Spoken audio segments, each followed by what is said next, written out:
Aujourd'hui, on va encore une petite halakha concernant ce fameux lachon hara qu'on dit ou qui a été dit devant plusieurs personnes. Donc, je rappelle le principe pour ceux qui nous rejoignent à l'instant. Le lachon hara perd son titre de lachon hara dans la mesure où moi j'ai entendu une critique, donc un lachon hara sur quelqu'un, et on était plusieurs. D'accord? Donc c'est-à-dire qu'à partir du moment où la chose a été racontée devant plusieurs personnes, ça s'appelle quelque chose de connu, de galouille, et quand moi je vais aller le rapporter à d'autres personnes, alors il n'y a pas le même digne que si c'est une chose qui n'est pas connue. Voilà, on ne va pas dire que c'est moutard parce qu'il y a d'autres qui souriment, mais c'est pas le même digne, ça n'a pas la même définition. Maintenant, le Rav Chavetrem, il dit, pour terminer ce chapitre-là, il dit il faut faire extrêmement attention. Il dit par exemple, vous écoutez, alors maintenant il parle de parler des rabbinim.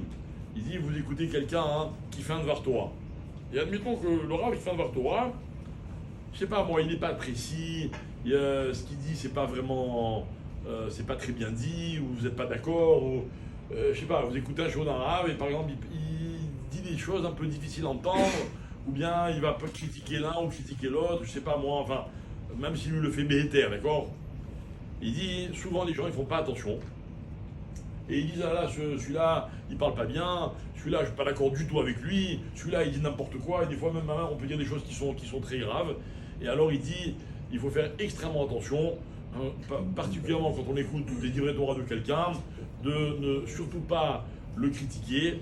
Alors, pourquoi il parle de ça ici? Parce qu'imaginons quelqu'un qui parle pas correctement, et il parle en public, donc tout le monde le sait. Pour moi, quand je vais la raconter, c'est une chose qui est galouille. Malgré tout, il nous met en garde et de faire extrêmement attention. Alors, je profite parce qu'il n'y a pas de hasard. Aujourd'hui, c'est l'ascara de mon père, comme vous le savez. Et parmi les midotes qui étaient les siennes, il y en a une qui était vraiment marquante. C'est qu'il faisait extrêmement attention de ne jamais dire du mal de personne. Jamais. Jamais. Chez nous, à table, je peux vous dire une chose. Tous ceux qui ont fréquenté un peu les notables à l'époque de mon père savent que dès qu'on commençait à parler de quelqu'un, ils nous arrêtaient. Alors on disait non mais on dit du bien, il dit oui je connais, ça commence par du bien, ça finit toujours différemment. Et vraiment il était très très macpide sur ça. Et je dois dire aussi que cette mida il la tenait de son propre père, mon grand-père à la vache à l'homme, dont tout le monde a dit, et tout le monde a toujours dit, moi je l'ai connu mais j'étais enfant, que jamais on avait entendu critiquer qui que ce soit. Et je me rappelle que mon grand-père, quand on l'avait transféré de Marseille en Israël, les Torah Kadisha, ils avaient raconté que son corps, il était mamash, dans un état de conservation parfait. Et mon grand-père, c'était pas un Tamid Raham, mais voilà, mon père et d'autres rabbins nous avaient dit, quand quelqu'un garde sa langue, alors il atteint des niveaux de tzidkout qui sont particuliers.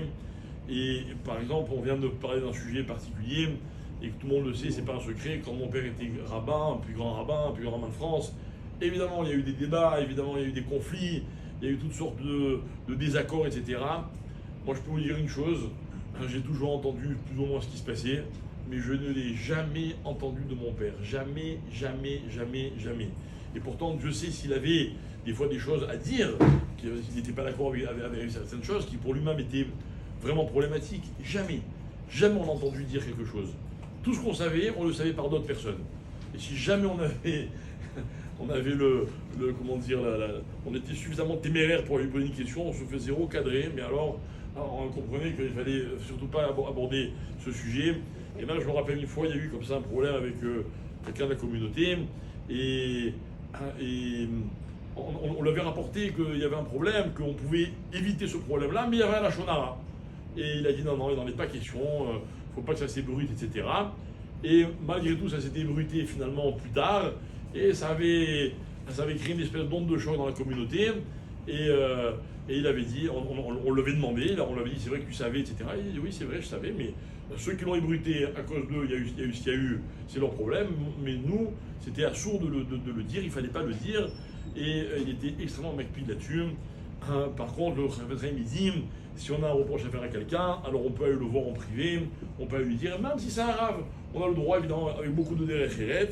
Et il dit, en général, quand on va voir quelqu'un pour lui faire un reproche, et qu'on lui fait ce reproche en tête à tête correctement, non seulement on ne fait pas de la shonara, etc., mais en plus, on accomplit la mitzvah de Ve'afta le'arecha kamocha. parce qu'on l'aide à se perfectionner, à se bonifier.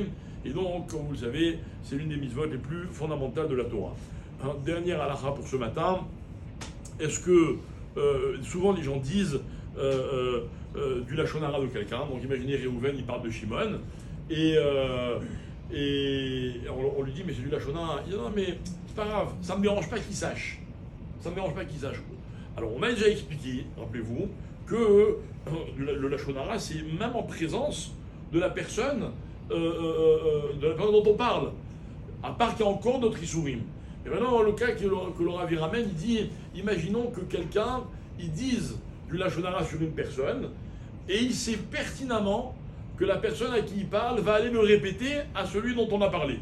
Donc les Chaora, on aurait pu croire que quoi? Que bon, comme il sait que ça va arriver à ses oreilles, donc c'est pas vraiment du lachon hara, c'est comme s'il avait fait un reproche. Alors il dit non seulement c'est du lachon hara, évidemment c'est assourd, et il dit en plus, celui qui fait ça il a la mida, il faut que je vous lise dans les mots, malbish et atzmo aliedeze bemida ta'azout ve'a chutzpah. D'accord, c'est genre, ça ne me dérange pas qu'il le sache. En plus, c'est un khatsouf, c'est un effronté, et ça ne te dérange pas de dire des choses comme ça n'importe comment. J'explique. Imaginons que quelqu'un il a un reproche à me faire.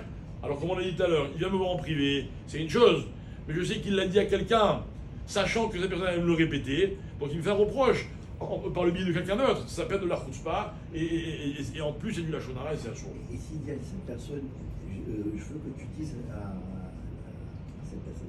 Alors voilà, si, pareil. Non, mais s'il dit je veux que tu lui dises. D'accord, mais l'autre, il n'a peut-être pas envie que celui à qui on a parlé, il entende. Donc ça s'appellera du lachon hara.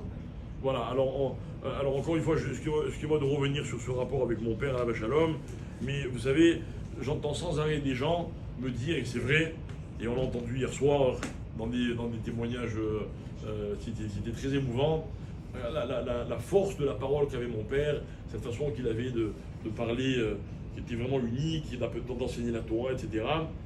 Je crois qu'à part peut-être des prédispositions dont Hachem lui a fait cadeau, à part sûrement un travail sur la technique et sur la façon d'aborder des choses et de ne jamais vouloir heurter personne ni quoi que ce soit, je crois que ce don il l'avait parce que justement, il savait garder sa langue. En fait, la langue c'est comme un trésor. Celui qui la garde, eh ben, elle garde toute sa valeur, et celui qui la garde pas, eh ben, elle perd de sa valeur. Et des fois, sinon, on n'arrive pas forcément à bien s'exprimer. Ça doit sûrement venir du fait que, malheureusement, on n'utilise pas notre bouche comme il faut. Comme je raconte souvent, il racontait des blagues dans ses shiurim, et les blagues, à un moment, devenaient célèbres. Genre, le rêve de tous les juifs parisiens, c'était que un jour, le grand rabbin, il raconte une blague que lui, il l'avait racontée. Genre, c'était la consécration de sa blague. Et mon père, on a souvent parlé de ça, et il disait, si vous saviez à quel point je suis mahmir sur les blagues que je raconte dans mes cours, il dit sur je ne sais pas combien de blagues qu'on raconte, il y en a une que je peux vous raconter parce qu'elle n'est pas grossière, elle vexe personne, elle n'est pas bref, voilà, c'était de l'humour propre, etc. Bon, même là-dedans, il était extrêmement macbide. Voilà, Bezrat Hashem, que son écoute, il nous accompagne aujourd'hui à Fribourg, entre la Neshama qui est dans le Gan Eden et son corps qui est Bezrat Hashem Tamoun à Razetim, et donc Bezrat Hashem par ce Fribourg, que vraiment il prie pour nous tous, pour tout le peuple juif si Dieu veut. Ceux qui vont nous accompagner, on va aller sur son kéver, Bezrat Hashem à 10h30 tout à l'heure. Je sais que c'est un peu tard, mais il y a des gens qui viennent de l'extérieur de la ville, etc. Donc on essaie d'un peu de contenter tout le monde. Et encore une fois, Tana.